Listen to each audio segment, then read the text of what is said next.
Students, welcome to career planet. बच्चों, हम chapter पढ़ रहे हैं पृष्ठीय रसायन। पिछली क्लास में हमने डिस्कस किया था कोलॉइडी विलयन के प्रकार। किस आधार पे? तो हम कहेंगे परिक्षिप्त प्रावस्था के कणों के आकार के आधार पर। हमने देखा था अगर परिक्षिप्त प्रावस्था के कणों का आकार क्या है, 1 नैनोमीटर से छोटा है, तो आप कहेंगे 1 नैनोमीटर से छोटा है तो कॉलॉइड तो वही नहीं। लेकिन अगर 1 नैनोमीटर से छोटे छोटे कण आपस में मिलकर कोलॉइडी विलयन के कोलॉइडी आकार के कण बनाते हैं तो इस तरह के कॉलॉइड्स को हम क्या कहते हैं? मल्टी मॉलिक्यूलर, बहुआण्विक कॉलॉइड। ठीक है। फिर हमने देखा था ऐसे कुछ पदार्थ है, नेचुरल भी है, सिंथेटिक भी है, प्राकृतिक भी है, संश्लेषित भी है। लाइक तो हम कहेंगे लाइक स्टार्च है, प्रोटीन है, एंजाइम है ना, या पॉलीथीन है, पीवीसी है, नायलॉन है। ये अगर विलयन अवस्था में हम लाएं तो इनका जो विलयन है वो कोलॉइडी विलयन होता है। तो ये क्या है? तो हम कहेंगे नेचुरली तो ये वृहद अणु है ना, पॉलीमर से बहुलक है, लेकिन विलयन अवस्था में ये कोलॉइडी आकार के कण बनाते हैं या कोलॉइडी विलयन बनाते हैं। तो उन्हें हमने कहा था मैक्रोमोलिक्यूलर कॉलॉइड, वृहद आणविक कॉलॉइड। उसके बाद हमने डिस्कस किया था बच्चों, क्या डिस्कस किया था? एसोसिएटेड कॉलॉइड, क्या बोलते हैं? संगुणित कॉलॉइड। ठीक है। अब एसोसिएटेड कॉलॉइड या संगुणित कॉलॉइड क्या होता है? तो हमने देखा था भाई साबुन या डिटर्जेंट कह दो, होता क्या है? तो ऐसे पदार्थ जो निम्न सांद्रता पे विद्युत अपघट्य की भांति कार्य करते हैं, वे पदार्थ जो लो कंसंट्रेशन निम्न सांद्रता पे विद्युत अपघट्य की भांति कार्य करते हैं, लेकिन उच्च सांद्रता पे क्या होगा? तो हम कहेंगे उच्च सांद्रता पे ये एसोसिएट हो जाते हैं, जुड़ जाते हैं। इनके 100 या 100 से अधिक कण आपस में मिलकर कोलॉइडी आकार के कण बनाते हैं, उन्हें हम कहते हैं संगुणित कॉलॉइड। तो अगर मैं कहूँ कि भी साबुन, तो अगर निम्न सांद्रता है तो वो आयोनाइज्ड हो जाएगा, आयंस में टूट जाएगा, प्रबल विद्युत अपघट्य है, आयंस बनाएगा। लेकिन जैसे जैसे सांद्रता बढ़ेगी वैसे वैसे क्या होगा? इसके कणों पास पास आएंगे, कण जो है वो पास पास आएंगे, है ना, गुच्छे बनाएंगे, जिन्हें हम कहते हैं मीसेल। और वो क्लींजिंग एक्शन करता है, सफाई की प्रक्रिया जो है वो मीसेल निर्माण के दौरान होती है। अब बच्चों इस चीज़ को हमें डिटेल में पढ़ना है, तो पहले हम एनसीईआरटी से स्टार्ट करते हैं कि अकॉर्डिंग टू एनसीईआरटी संगुणित कॉलॉइड यानी कि सहचारित कॉलॉइड। ठीक है। तो बच्चों एनसीईआरटी के अकॉर्डिंग कुछ पदार्थ ऐसे हैं जो कम सांद्रता पे सामान्य प्रबल विद्युत अपघट्य के समान व्यवहार करते हैं, परंतु उच्च सांद्रता पर कणों का पुंज बनने के कारण कॉलॉइड के समान व्यवहार करते हैं। ठीक है। पुंज मतलब इकट्ठा होना, ठीक है, क्लस्टर्स बनाना, गुच्छे बनाना। इस प्रकार पुंजित कण जो है वो मीसेल कहलाते हैं और ये कॉलॉइड जो है सहचारी कॉलॉइड या बच्चों हम कहेंगे संगुणित कॉलॉइड कहलाते हैं। ठीक है। मीसेल केवल एक निश्चित ताप से अधिक ताप पर ही बनते हैं, जिसे हम कहते हैं क्राफ्ट टेम्परेचर। भाई एक पर्टिकुलर टेम्परेचर होना चाहिए, उसके बाद ही बनेगा, उससे पहले नहीं बनेगा। तो वह निश्चित ताप जिसके ऊपर क्या होता है? मीसेल निर्माण होता है, वो होगा क्राफ्ट टेम्परेचर। और वो सांद्रता जब मीसेल बनना चालू हो तो वह निश्चित सांद्रता जिसके ऊपर क्या होता है? कण जो है वो इकट्ठा होना चालू हो जाते हैं, उसे कहते हैं बच्चों सीएमसी, क्रांतिक मीसेलीकरण सांद्रता। अब अगर हमने तनु कर दिया तो ये वापस क्या हो जाएंगे? तनु कर दिया तो माध्यम में क्या हो गया? इन कणों की संख्या कम हो गई, तो ये वापस क्या हो जाएंगे? विद्युत अपघट्य की तरह बिहेव करने लग जाएंगे। ठीक है। तो तनु करने पर ये कॉलॉइड पुनः अलग अलग आयनों में टूट जाते हैं। पृष्ठ सक्रिय अभिकर्मक यानी कि सर्फेक्टेंट्स जो पृष्ठ तनाव को क्या करते हैं? दो माध्यम के मध्य पृष्ठ तनाव को कम करते हैं। ठीक है। उन्हें उदाहरण साबुन और डिटर्जेंट, संश्लेषित परिमार्जक मतलब बच्चों डिटर्जेंट, ठीक है, इसके उदाहरण है। साबुन के लिए सीएमसी का मान 10⁻⁻4 से 10⁻³ मोल प्रति लीटर होता है। अब बच्चों एसोसिएटेड इसलिए भी बोलते हैं क्योंकि इनमें 2 हिस्से होते हैं, द्रव विरागी और द्रव स्नेही। भाई हमने क्या पढ़ा था? प्रावस्था और माध्यम में आकर्षण था तो हमने कहा था द्रव स्नेही, और प्रतिकर्षण था तो हमने कहा था द्रव विरोधी। लेकिन इनको संगुणित बोला क्योंकि इनमें द्रव स्नेही और द्रव विरागी दोनों हिस्से होते, इसलिए संगुणित है। ठीक है। अब बच्चों मीसेल में 100 या 100 से ज्यादा अणु संभव है। ठीक है। तो ये सब चीजें हमने लास्ट टर्न पे पढ़ रखी थी, हमारी पिछली क्लासेस में हमने सब डिटेल में पढ़ा था। अब बच्चों सामान्यतया 100 या 100 से अधिक आयन मिलकर मीसेल निर्माण करते हैं। सीएमसी का मान परिक्षिप्त प्रावस्था व परिक्षेपण माध्यम की प्रकृति पर निर्भर करता है। ठीक है भाई। CMC का मान परिक्षिप्त प्रावस्था और माध्यम की प्रकृति पर निर्भर करता है। मतलब तो बच्चों प्रावस्था है ना, प्रावस्था में हम कहेंगे भाई प्रावस्था के कण, जिसे भी हम पढ़ेंगे कि भाई ये संगुणित कॉलॉइड है, जल स्नेही और जल विरोधी। तो जल विरोधी भाग की लंबाई जितनी बड़ी होगी, हाइड्रोकार्बन भाग जो है जितना बड़ा होगा, उतने कम कण चाहिए संगुणन के लिए, है ना, उतने कम कण चाहिए कॉलॉइडी अवस्था में लाने के लिए। ठीक है, तो बच्चों कम कण चाहिए मिसेल निर्माण के लिए, और मिसेल बन जाएगा, कॉलॉइडी अवस्था में आ जाएगा, तो सांद्रता कम खर्च होगी। ठीक है, तो हम कहेंगे कि सामान्यतया जल विरोधी भाग या हाइड्रोकार्बन श्रृंखला जितनी लंबी होगी, CMC का मान उतना ही कम होगा। ये क्वेश्चन बन सकता है बच्चों कंपटीशन में, थोड़ा ध्यान रखें। अब ये कैसे हुआ, तो चलो इसको आगे और डिस्कस करते। तो बच्चों अब नेक्स्ट टॉपिक हम लिखेंगे मिसेल निर्माण की क्रियाविधि। मिसेल निर्माण की क्रियाविधि। तो बच्चों मिसेल कौन बनाएगा, तो हम कहेंगे भाई संगुणित कॉलॉइड जो है वो मिसेल बनाए। ठीक है, संगुणित कॉलॉइड कौन होते हैं, तो हम कहेंगे साबुन होते हैं और डिटर्जेंट होते हैं। ठीक है, मिसेल निर्माण की क्रियाविधि, उदाहरण क्या है, तो हम कहेंगे भाई मिसेल निर्माण साबुन से हो सकता है और डिटर्जेंट से भी हो सकता है। ठीक है, अब बच्चों साबुन, तो हम कहेंगे देखो साबुन का उदाहरण, पहले एक एग्जाम्पल ले लेते हैं। तो हम कहेंगे भाई साबुन का उदाहरण सोडियम स्टीरिएट है। ठीक है, एग्जाम्पल ऑफ सोप लिख दो, तभी हम डिटेल में पढ़ पाएंगे। तो हम कहेंगे भाई साबुन का उदाहरण सोडियम स्टीरिएट है तथा इसका सूत्र, तो बच्चों सोडियम स्टीरिएट का फॉर्मूला क्या होता है, तो हम कहेंगे सोडियम स्टीरिएट, स्टीरिएट मतलब 17 कार्बन।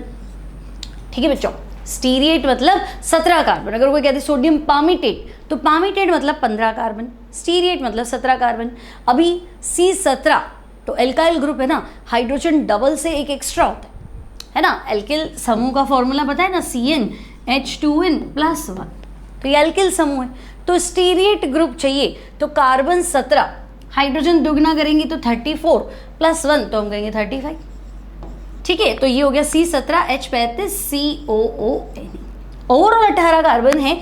ठीक है, लेकिन C17H35 एल्किल समूह, ठीक है, और COH उसे स्टीरिक एसिड बोलते हैं, और COON लगा दिया तो सोडियम स्टीरिएट। ठीक है, तो इसका सूत्र ये है। अब बच्चों हमने क्या पढ़ा था, संगुणित कॉलॉइड। ऐसे कॉलॉइड जो निम्न सांद्रता पे क्या होते हैं, तो हम कहेंगे विद्युत अपघट्य की भांति कार्य करते हैं। ठीक है, तो बच्चों हमने क्या किया, साबुन को जल में घोल दिया। ओके, तो जब साबुन को जल में घोला जाता है, ठीक है, तो बच्चों घोलने पे क्या होगा, एक बार तो वो आयन बनाएगा। भाई आप कह रहे हो उच्च सांद्रता पे कॉलॉइड बनाते, मान लिया, लेकिन उच्च सांद्रता आएगी कब, लो से हाई जाएगा ना। पहले तो निम्न होगा तभी तो हाई हुआ, शुरू में तो हाई नहीं हो सकता ना, है ना। धीरे धीरे हम कहेंगे ना आयंस बढ़ेंगे। ठीक है, तो बच्चों साबुन को जब जल में घोला जाता है तो हम कहेंगे स्टार्टिंग में तो लो कंसेंट्रेशन होगा, निम्न सांद्रता।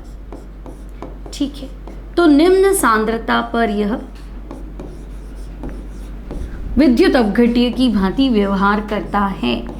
अब विद्युत अपघट्य क्या होता है बच्चों, तो हम कहेंगे भाई जो आयनों में टूट जाता है। ठीक है, विद्युत अपघट्य की भांति व्यवहार करता है। ओके, तो विद्युत अपघट्य की भांति व्यवहार करता है मतलब, तो हम कहेंगे अर्थात यह आयनों में टूट जाता है। ओके भाई, यह अपने आयंस में टूट जाता है।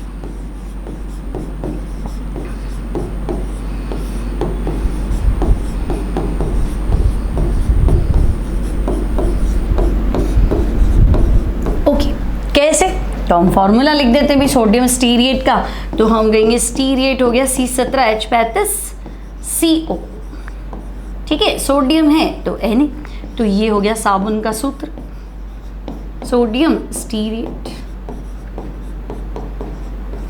अब क्या करना है, तो हम कहेंगे लो कंसंट्रेशन निम्न सांद्रता तो हम कहेंगे आयंस में टूट जाएगा, C17 H35 COO माइनस और सोडियम प्लस। ठीक है, स्टीरिएट आयन। अब बच्चों जैसे जैसे सांद्रता बढ़ाएंगे वैसे वैसे आयनों की संख्या बढ़ेगी, है ना। तो अगर हम सांद्रण करेंगे मतलब साबुन ज़्यादा आएगा तो आयन ज़्यादा है, और अगर तनुकरण करेंगे पानी ज़्यादा है तो हम कहेंगे पानी ज़्यादा है तो आयनों की संख्या कम हो जाएगी भाई। ठीक है, तो सांद्रण और तनुकरण लिख लेते भाई, डाइल्यूशन करा तो फिर इतने ज़्यादा आयन्स हमें नहीं मिलेंगे। ठीक है, अब क्या होगा तो हम कहेंगे भाई लो कंसंट्रेशन पे तो ये चीज़ है।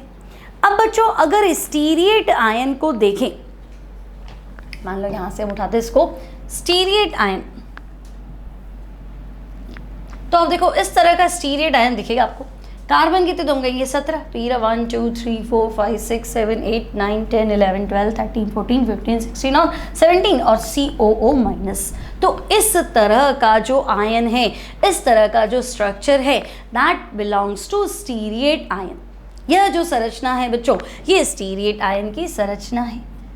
ठीक है, तो हम कहेंगे स्टीरिएट आयन, जिसको हमने कॉम्पैक्ट फॉर्म में लिखा है, बंद करके लिखा है, वो इस तरह से है।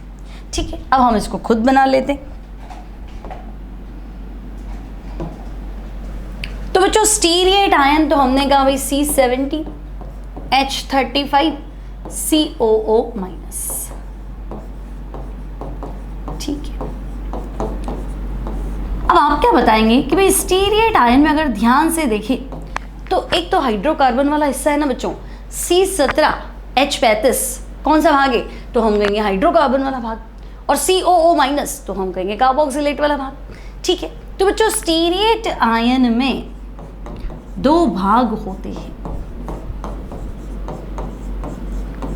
कौन से तो हम कहेंगे भाई एक तो है C17 H35 अर्थात हाइड्रोकार्बन भाग। ओके, हाइड्रोकार्बन भाग, हाइड्रोकार्बन भाग।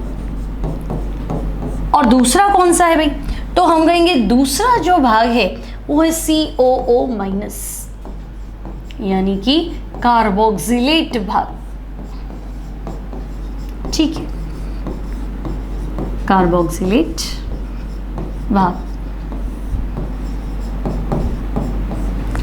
अब क्या होगा तो हम कहेंगे देखो ये जो हाइड्रोकार्बन वाला भाग है, ठीक है। अब बच्चों है ना, जरूरी नहीं आप गिन के और 17 कार्बन बनाए, आप बना देना, एग्जामिनर गिनने नहीं बैठेगा। ठीक है, उसको समझ में आ जाएगा कि हाँ ये 17 कार्बन वाला पार्ट बना रहा है बच्चा। ठीक है, और COO माइनस, और गिन के बनाएंगे तो बेटर, 17 कार्बन एग्जैक्ट बना दो हाइड्रोकार्बन भाग। तो हम कहेंगे भाई ये जो आपको लंबी श्रृंखला दिख रही है, ये जो भाग है ना, यहाँ से देखो ये CH3 है, एक्चुअली ये कार्बन है, दो संयोजकता इधर, तो ये CH2 है, फिर ये CH2 है, फिर ये CH2 है। ठीक है, तो इस तरह से हमने जिगजैग स्ट्रक्चर बनाया।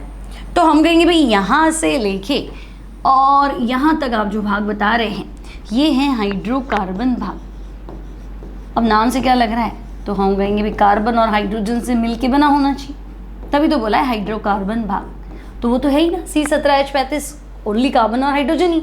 तो हम कहेंगे भाई ये जो हाइड्रोकार्बन भाग है ये है बच्चों जल विरोधी, है ना, जल प्रतिकर्षी, नॉन पोलर है। तो नॉन पोलर हमेशा क्या होता है, जल विरोधी, अध्रुवीय हिस्सा है। हाइड्रोकार्बन भाग यहाँ आप कहेंगे अध्रुवीय भाग है, नॉन पोलर पार्ट।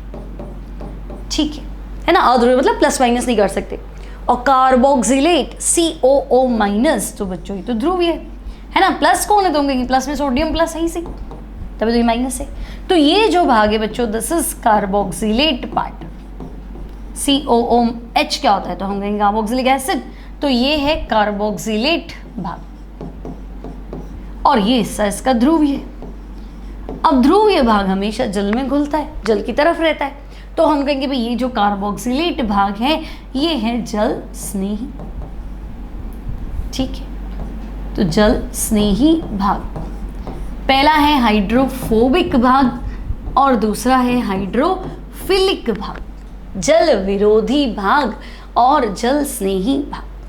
ठीक है, तो बच्चों देखो सोप का फॉर्मूला वापस से स्टडी करते हैं तो हम कहेंगे भाई सोप का उदाहरण है सोडियम स्टीरियट।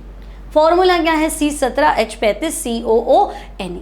ठीक है, सोप को यानी साबुन को पानी में घोलेंगे तो निम्न सांद्रता पे विद्युत अपघट्य, ठीक है, आयंस में टूट जाएगा, तो हम कहेंगे आयंस में टूट जाएगा। ओके, अब क्या होगा?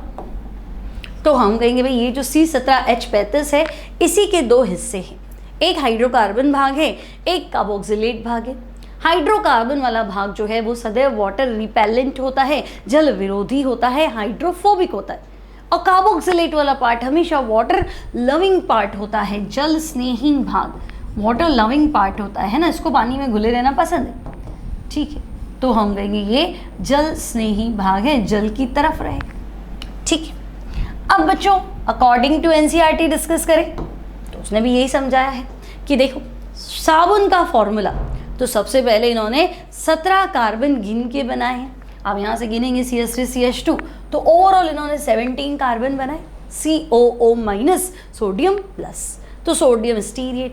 तो पहला इन्होंने साबुन का स्ट्रक्चर बनाया, फिर उन्होंने देखा है कि भाई अगर ये घुल गया पानी में आया तो सोडियम आयन अलग और बाकी ये स्टीरिएट आयन अलग, तो ये फिर से हमने बनाया है स्टीरिएट भाग। अब बच्चों स्टीरिएट भाग में ये जो COO माइनस आपको दिख रहा है ये है कार्बोक्सिलेट भाग, तो हम कहेंगे बिल्कुल कार्बोक्सिलेट भाग, और ये अपने आप में क्या है? तो हम कहेंगे ये जल स्नेही जल रागी है। ठीक है, और ये जो स्टीरिएट वाला भाग है ये क्या है? तो बच्चों ये जल विरागी है ना, जल रागी नहीं लिखेंगे यहाँ पे, जल विरागी जल विरोधी। ठीक है, अब ये जो स्टीरिएट वाला भाग है इसको उन्होंने बोला टेल, पूंछ, और जल रागी भाग को क्या बोला है? शीर्ष, हेड और टेल। तो हम कहेंगे भाई कुल मिला के बात इतनी सी है। तीनों बच्चों अगर आप नोट्स बना रहे हैं तो तीनों स्ट्रक्चर को आप कॉपी में बनाएंगे, तो भाई बात इतनी सी है कि ये जो हाइड्रोकार्बन वाला भाग है ये है जल विरागी पूंछ, है ना, यानी कि टेल। ठीक है, और ये क्या है? तो ये है जल रागी शीर्ष, तो हम ऐसे भी लिख सकते हैं जल रागी मतलब हाइड्रोफिलिक, तो भाई ये है हाइड्रोफिलिक हेड, जल से स्नेह करने वाला हिस्सा उसको हमने बोला हेड, और ये तो भाई ये जल विरोधी टेल। जल विरागी लिखें चाहे जल विरोधी लिखें एक ही बात है ना, तो ये हो गया हाइड्रोफोबिक, और टेल है तो टेल लिख देते हैं, तो हेड हो गया और टेल हो गया, ये आपका पूरा बच्चों सोप का स्ट्रक्चर हो गया। ठीक है, अब भाई मीसेल कैसे बनती है ये तो हमने सिखा दिया कि भाई हाँ साबुन घुलता है तो इस तरह से टूट जाता है। अब बच्चों हमने क्या डिस्कस किया था कि भाई नॉर्मली तो ये विद्युत अपघट्य है, CMC क्रांतिक सांद्रता के ऊपर 100 या 100 से अधिक अणु आएंगे तब बनेगा ना मीसेल। तो ठीक है, तो अब ध्यान से देखो हमने क्या किया, इसको वाटर में डिसॉल्व किया। ओके, पहले इसको डिस्कस कर लेते। देखो तो हमने क्या किया बच्चों, इसको जल में घोला। ओके, अब अगर हम इसको जल में घोल रहे हैं तो हम क्या देख रहे हैं भाई, जल में जल की तरफ कौन रहता है?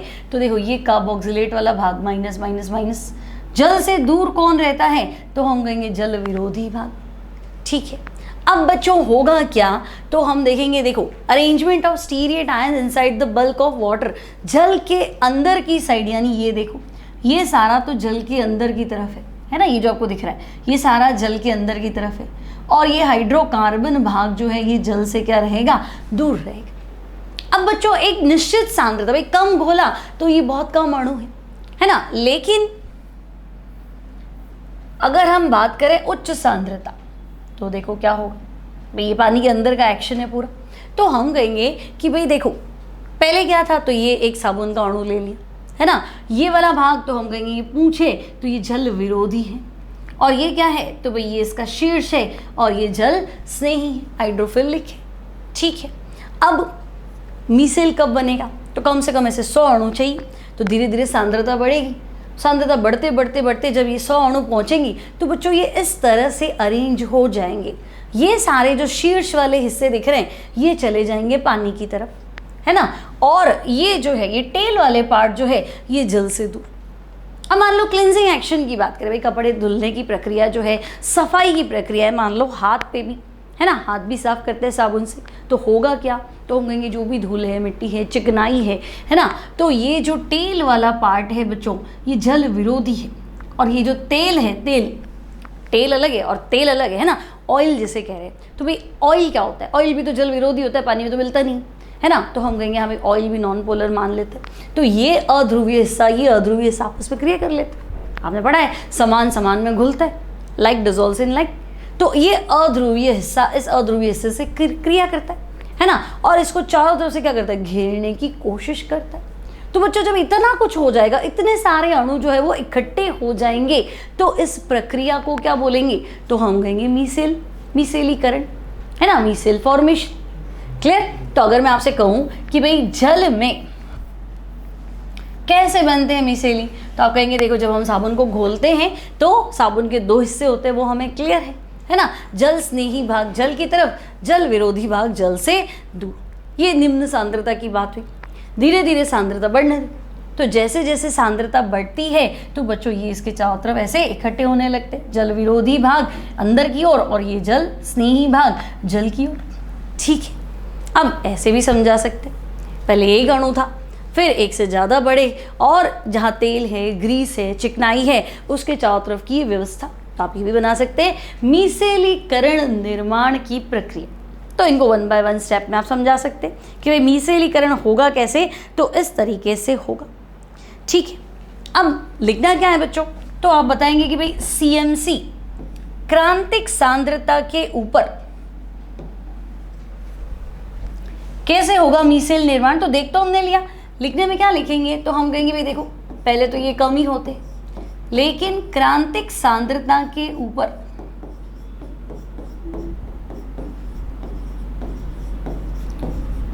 और बच्चों क्राफ्ट टेम्परेचर से भी ऊपर होना चाहिए, एक पर्टिकुलर टेम्परेचर जिसके ऊपर ये सारा काम होता है ना, वो भी ध्यान रखना है। तो हम कहेंगे क्रांतिक सांद्रता के ऊपर 100 या अधिक आयन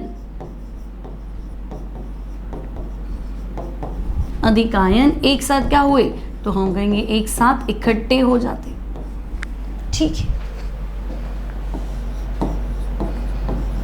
एक साथ इकट्ठे हो जाते हैं और गुच्छे बनाते हैं।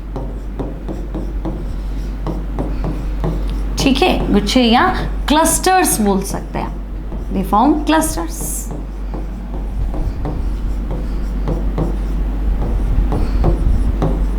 है ना, जिन्हें हम क्या कहते हैं बच्चों, तो इन क्लस्टर्स को हम क्या कहेंगे, तो हम कहेंगे हम इन्हें मीसेल कहते हैं।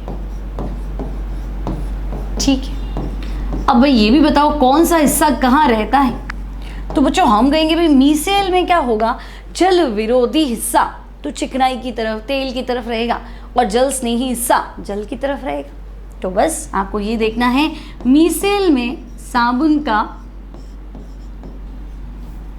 मीसेल जब बन गया तो मीसेल में साबुन का जल स्नेही भाग यानी कि कार्बोक्सिलेट भाग क्या करेगा, तो हम कहेंगे जल स्नेही भाग जल की ओर रहता है। ठीक है, जल स्नेही भाग जल की ओर रहता है, और जल विरोधी भाग, तो हम कहेंगे भाई जल विरोधी भाग जो है वो कहाँ रहेगा, तो बच्चों जल विरोधी भाग तेल, चिकनाई, ग्रीस की ओर इकट्ठा हो जाते हैं सारे एक साथ।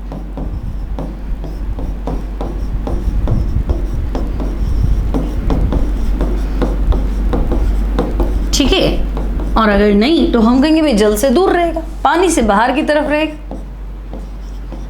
ठीक है, तभी तो हम उसे जल विरोधी कह रहे हैं, तो हम कहेंगे जल से दूर रहता है, वाटर वाली जगह पे तो नहीं रहेगा कम से कम।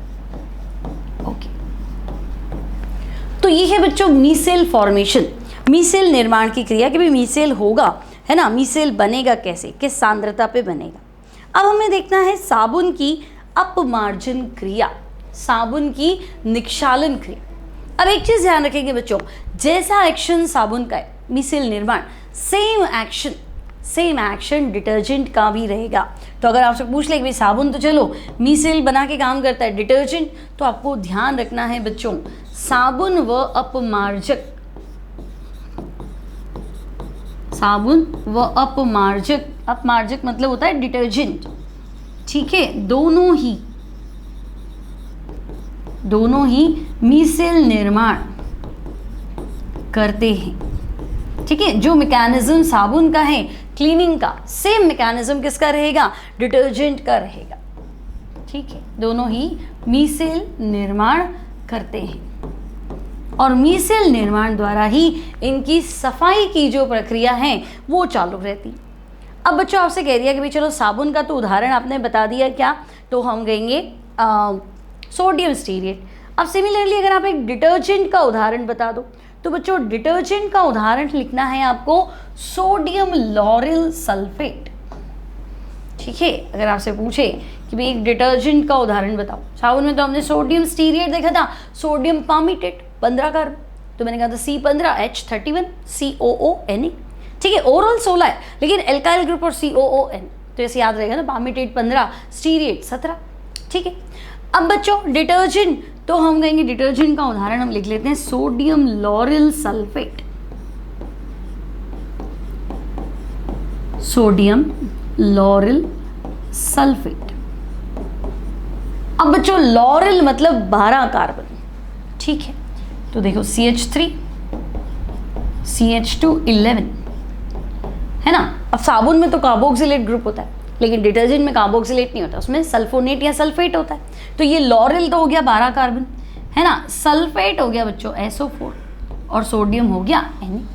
तो इसमें भी देखो लंबी हाइड्रोकार्बन वाला भाग है जल विरोधी, और जल स्नेही कौन सा है, सल्फेट वाला भाग।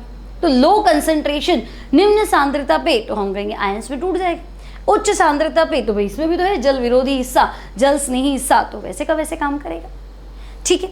अब बच्चों क्लींजिंग एक्शन सफाई की अभिक्रिया होती कैसे है, तो हम कहेंगे भाई सफाई की अभिक्रिया में क्या देखा था हमने, तो हमने देखा था भाई निम्न सांद्रता पे तो क्या होता है, मान लो ये एक ही अणु, उच्च सांद्रता पे ये सारे इकट्ठे होते है ना, और CMC के ऊपर तो ये इस तरह से मिसेल निर्माण करते हैं। तो अगर आपसे एग्जाम में मान लो अगर आप बोर्ड की तैयारी कर रहे हैं और आपसे पूछे मिसेल निर्माण की क्रियाविधि को समझाओ, तो आपको ये 3 पिक्चर्स बनाने हैं, लो कंसंट्रेशन, हाई कंसंट्रेशन, निम्न सांद्रता, उच्च सांद्रता। अब क्लींजिंग एक्शन कैसे होता है, तो देखो साबुन की शोधन क्रिया,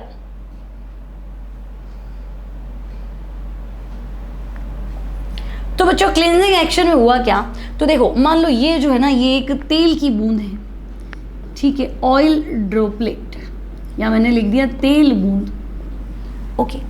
अब बच्चों तेल की बूंद है, जैसे ही आपने साबुन घोला तो हम कहेंगे 2 हिस्से हैं है ना।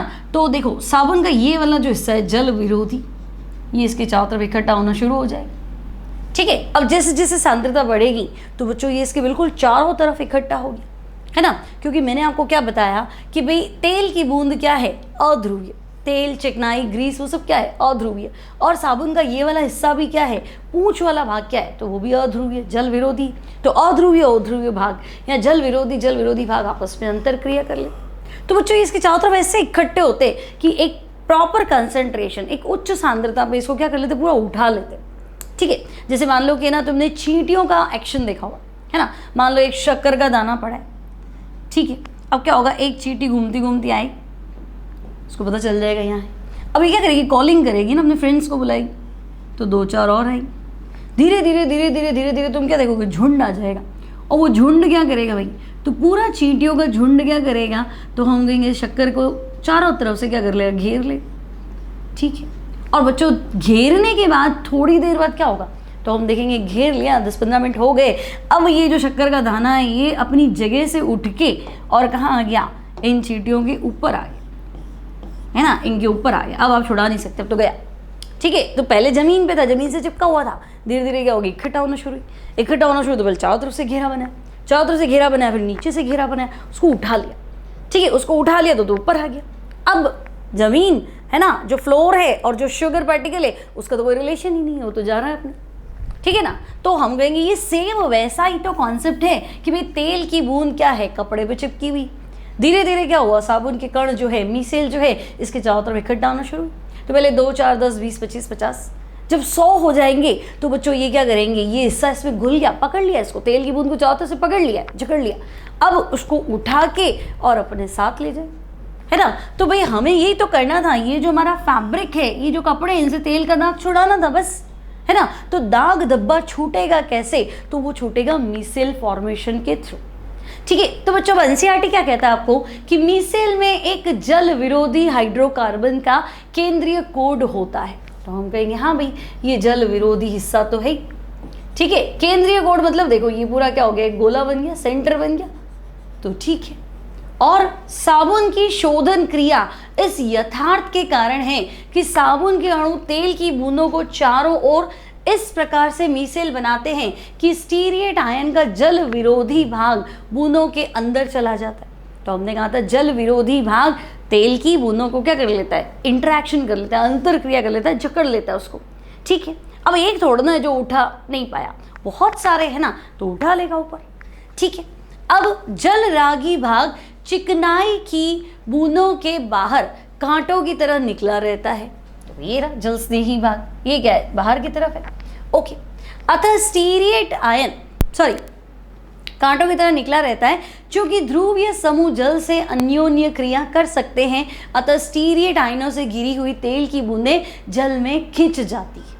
अब सफाई होगी कैसे, दाग धब्बा तो कपड़े पे है, साबुन आपने पानी में घोला पहले, अदरवाइज साबुन सर्फ जो भी घोला पानी में तो घुले, फिर हम उसको अप्लाई करते धीरे धीरे। ठीक है, तो अब क्या हुआ कि भाई इसने ये वाला जो हिस्सा है बच्चों, ये हाइड्रोकार्बन वाला हिस्सा है, ये क्या करा, तेल की बूंद को उठा के लिया है ना, ये सारे हिस्से जो है ये इसको उठा के लिया है। ठीक है, तो बच्चों ये तो लिया है, लेकिन इनको लाना तो पानी में है ना, पानी क्यों जल विरोधी भाग को लेगा, क्योंकि इनका जो दूसरा हथियार है ना, जो दूसरा हिस्सा है वो तो जल नहीं, उसका तो पानी से फ्रेंडशिप है ना, वो तो पानी में मिक्स हो जाएगा। तो ये तेल को पकड़ के लाते हैं और पानी में मिक्स हो जाता है। तो हमारा काम ये है कि भाई सफाई में क्या होता है, पानी गंदा हो जाता है, पानी मैला हो जाता है, जब साबुन से कोई भी चीज़ धोते हैं, है ना, कपड़े साफ हो जाते हैं। और आपने देखा है कि एक बार दाग धब्बा छोड़ गया तो वापस जाके थोड़ा लगता है, क्यों, क्योंकि वो दाग धब्बा कहाँ चला गया, वो तो पानी में मिक्स हो गया। साबुन है तब वो मिक्स हुआ है, साबुन नहीं होता तो आप कर लो। प्रोसेस थोड़ा पॉसिबल ही नहीं है कि आप तेल के दाग को, ग्रीस को, चिकनाई को बिना साबुन के तेल से कपड़े से छुड़ा लो, है ना। बीच में हमें क्या चाहिए, साबुन तो चाहिए मीसेल निर्माण के लिए। ठीक है, तो एक तरह से तेल जल इमल्शन भी कह सकते हैं, लेकिन अभी इमल्शन आपने पढ़ा नहीं है तो चलो, तो समझ में आया आपको। ध्रुवीय समूह जल से अन्योन्य क्रिया कर सकते हैं, अतः मतलब ध्रुवीय समूह यानी ये माइनस वाला भाग क्या है, ये अपना पानी में घुला हुआ है, इसका फ्रेंडशिप है पानी से, तो ये तो पानी में मिक्स है ना। और इसका टेल वाला काम क्या है, ये टेल जो है उसको छुड़ा के लाने वाला है। ठीक है, अब क्या हुआ, तो भाई स्टीरिएट आयनों से गिरी हुई तेल की बूंदें जल में खिंच जाती है और गंदी सतह से हट जाती है। इस प्रकार साबुन तेल अथवा वसा का पायसीकरण करके धुलाई में सहायता करता है। तो बच्चों इमल्शन, द्रव द्रव कॉलोइडी विलयन, साबुन ने क्या किया, तेल को मिला लिया पानी में।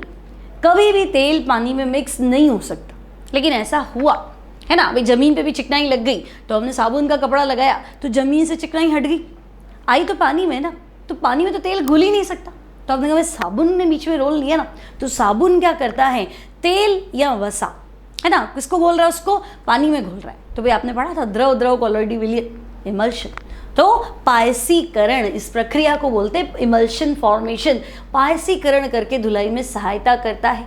छोटी गोलियों के चारों ओर ऋण आवेशित आवरण उन्हें एक साथ आकर पुंज बनाने से रोकता है। अब ये माइनस माइनस है ना बच्चों, तो इनमें प्रतिकर्षण रहेगा, है ना, ये माइनस माइनस ये क्या रहेगा, इनमें प्रतिकर्षण रहेगा। तो ये पूरा जो बबल एक आपने उठाया है ना, मतलब ये पूरा जो है ना तेल की बूंद का एक एक हिस्सा जो आपने उठाया है वो सब पानी में रहेंगे, और सब नेगेटिव नेगेटिव है तो दूर रहेंगे। ये थोड़ा अपन जैसे अपन सोचते भी ना, तेल जल इमल्शन क्या हुआ, पानी में तेल घोल दो, तो तेल पानी में घोलोगे तो तेल तो सतह पे तैरे, है ना। तो इमल्शन का बना, वो कॉलोइडी विलयन का है, उसमें तो अलग अलग दिख रहा है हमें, है ना, तेल अलग दिख रहा है, पानी अलग दिख रहा है। लेकिन साबुन की सहायता से क्या हुआ, तो हम कहेंगे ये जो इतने सारे हैं ना, ये तो आपने एक ही तेल की बूंद दिखाई, ऐसे बहुत सारे स्पॉट, कपड़े पे कोई एक ही दाग थोड़ा ना होता है, बहुत सारे दाग होते हैं। तो ये सब के सब क्या होते हैं, पानी में आराम से तैरते।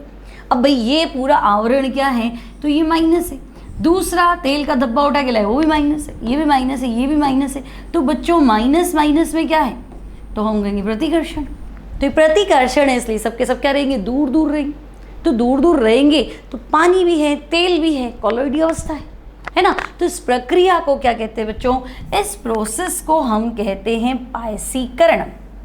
ठीक है, पायसीकरण या इमल्सिफिकेशन। क्लियर, बहुत इंपॉर्टेंट है।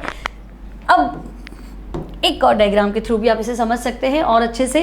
देखो, लो कंसंट्रेशन, सांद्रता कम है, ठीक है, तो हम कहेंगे भी सांद्रता कम है, मॉडरेट सरफेस टेंशन है, तो ये क्या होगा, साबुन जो है इसका जल स्नेही हिस्सा जल के अंदर दिख रहा है और बाकी हाइड्रोकार्बन वाला भाग जो है वो क्या कर रहा है, बाहर है। पृष्ठ तनाव का क्या रोल है, तो भाई देखो, जल का पृष्ठ तनाव कम होता है, मतलब पानी है ना, ऐसे छोटी छोटी ड्रॉप्स ही होती है, पानी फैलता नहीं है। साबुन क्या करता है, तो बच्चों साबुन जल के पृष्ठ तनाव को घटाता है, इसको फैलाता है ताकि इसमें तेल को मिक्स कर पाए, है ना। पानी पानी अलग ही रहेगा तो तेल को मिक्स होने ही नहीं देगा। तो साबुन, आपको ध्यान रखना है, जल के पृष्ठ तनाव को क्या कर देता है, बिल्कुल कम कर देता है, जबोचाक बनाता है, ठीक है, या मीसेल बनाता है। अब क्या होगा कि भाई सांद्रता देखो CMC के बराबर पहुंचने वाली है, ठीक है, तो सांद्रता जब CMC के बराबर पहुंचने वाली है मतलब ये अणु इस तरह से इकट्ठे हो गए।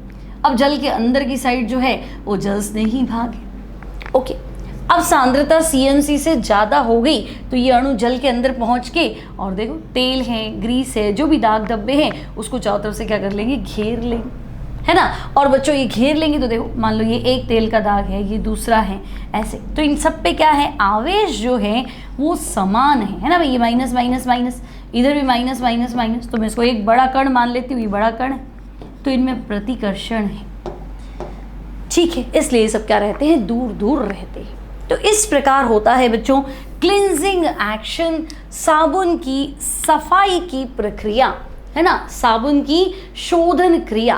तो आई होप बच्चों आपको ये पूरा प्रोसेस जो है वो अच्छे से समझ में आ गया होगा। क्लिनजिंग एक्शन ऑफ सोप क्या है, मीसेल निर्माण की क्रियाविधि क्या है। अब इसके बाद हमारा टॉपिक आएगा बच्चों कॉलॉइडी विलयन के निर्माण की प्रक्रिया, मतलब कॉलॉइडी विलयन बनाते कैसे, कौन कौन सी विधियां हैं, क्या संघनन विधियां हैं, परिक्षेपण विधियां हैं, रासायनिक है, भौतिक है, या किस तरह से है, वो सब डिस्कस करेंगे। कब, अगली क्लास में। तो बच्चों मिलते हैं अगली क्लास में अगले टॉपिक के साथ, कॉलॉइडी विलयन के निर्माण की प्रक्रिया या निर्माण की विधियां। लेक्चर अच्छा लगे तो लाइक जरूर कर लेंगे, फ्रेंड्स के साथ शेयर भी कर लेंगे। तो मिलेंगे नेक्स्ट क्लास में, till then take care and good bye.